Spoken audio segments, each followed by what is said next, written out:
Vector questions part 2। सो पहला question दिया हुआ है, the vector a and b are not perpendicular and c and d are two vectors satisfying the equation b cross c is equal to b cross d and a dot d is equal to 0, then the vector d is equal to। तो हम लोग को पहला condition दिया हुआ है कि b cross c is equal to b cross d और दूसरा दिया हुआ है a cross d equal to 0। तो पहला कंडीशन शुरू करते हैं। तो पहला कंडीशन दिया हुआ है b cross c equal to b, एक minute, is equal to b cross d। तो b cross c minus b cross d equal to 0। अगर हम लोग इसको इससे ले जाए माइनस के साथ आएगा, तो इन दोनों में से हम लोग b कॉमन निकाल सकते हैं। तो b कॉमन निकालेंगे तो आएगा b cross c minus d equal to 0। ठीक, अब क्रॉस कब 0 होता है? जब ये वैल्यू और ये वैल्यू आपस में पैरेलल हो। तो यहां से हम लोग बोल सकते हैं c minus d is parallel to b। ठीक, एक मिनट,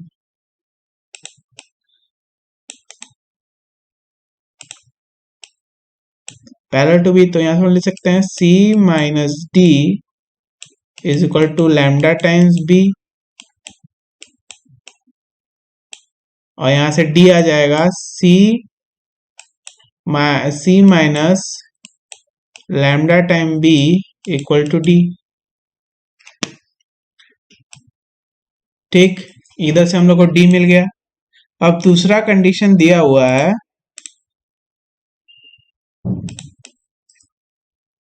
अब दूसरा कंडीशन अपने पास दिया हुआ है a dot d is equal to 0। ठीक, सो दूसरा कंडीशन दिया हुआ है a dot d equal to 0। d के जगह हम लोग a लिख सकते हैं। So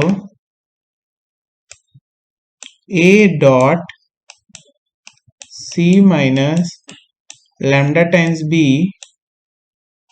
equal to 0। ठीक, तो a डॉट c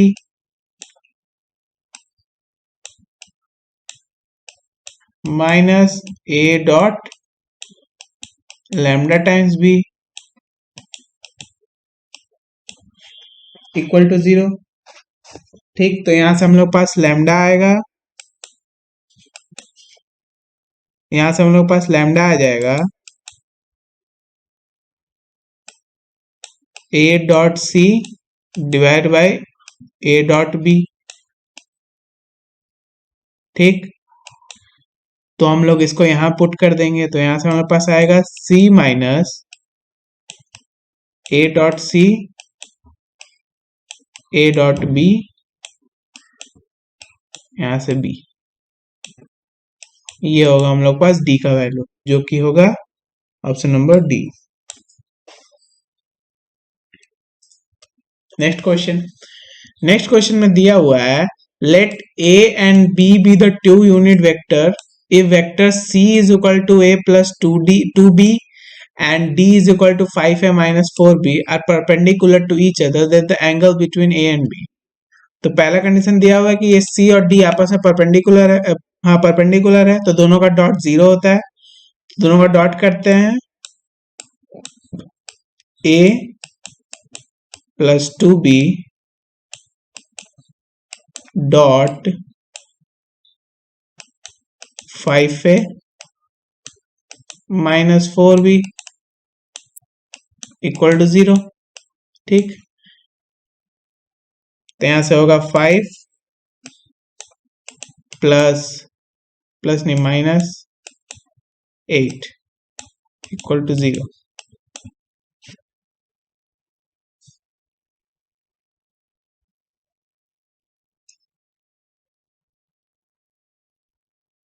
नहीं,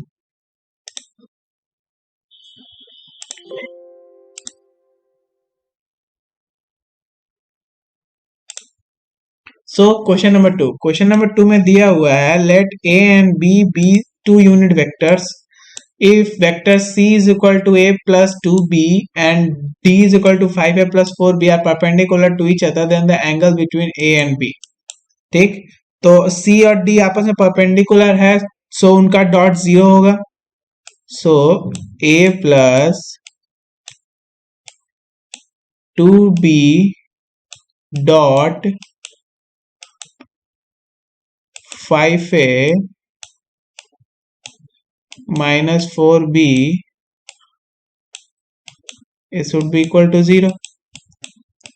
ठीक, अब आपस में इसको इंटू करते हैं, तो ये होगा 5 into a dot a plus minus 4 into a dot b plus 10 into a dot b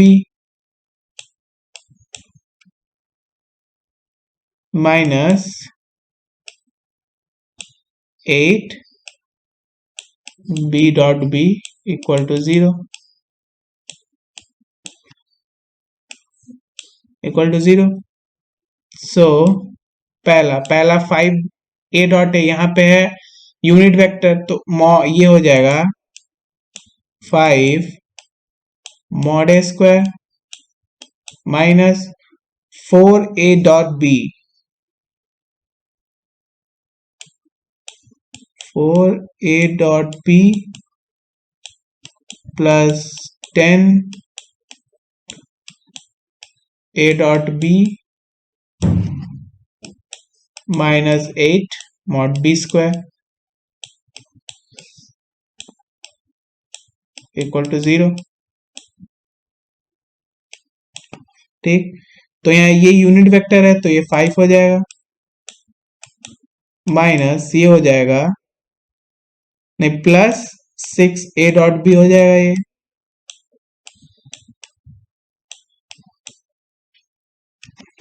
और ये हो जाएगा माइनस 8 क्योंकि b भी यूनिट वेक्टर है इक्वल टू 0. अब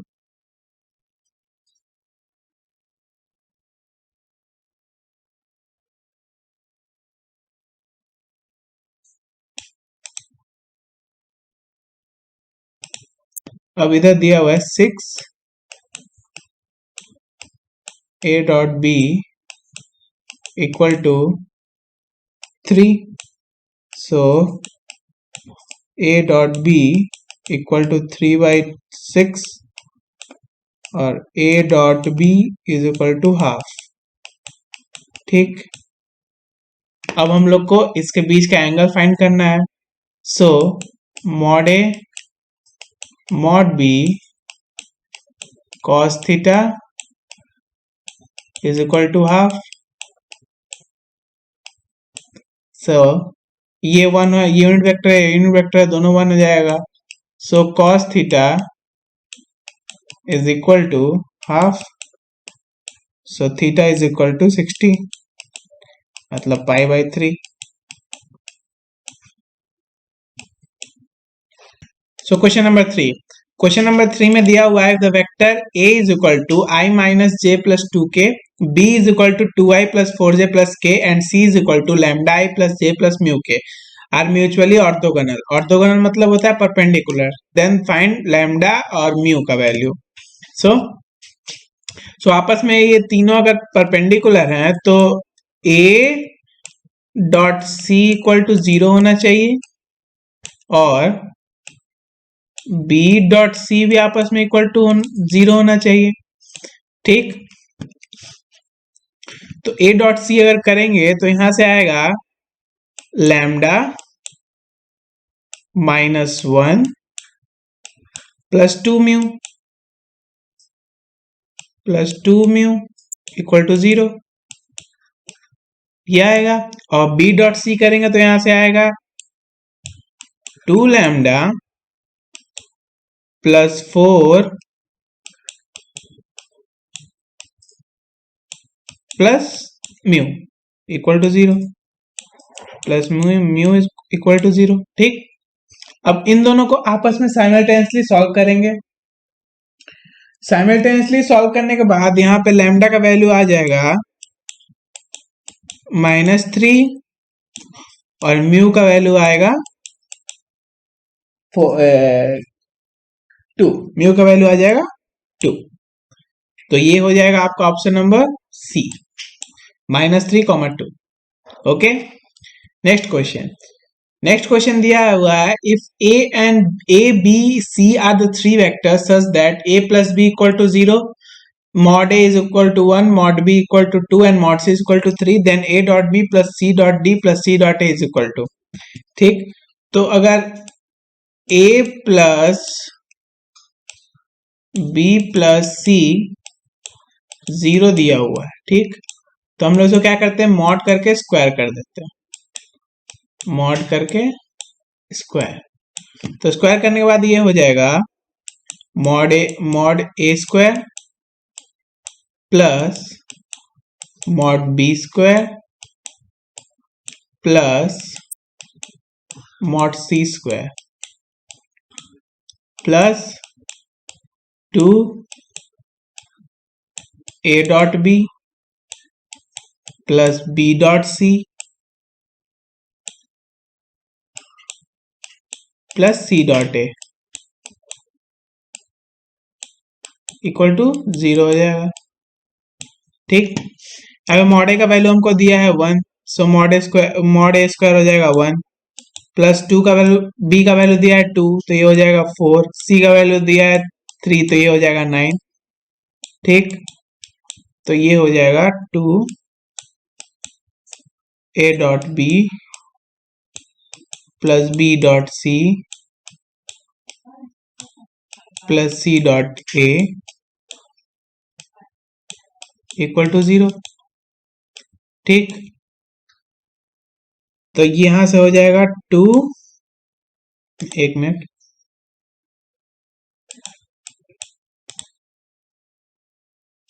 यहां से होगा a dot b plus B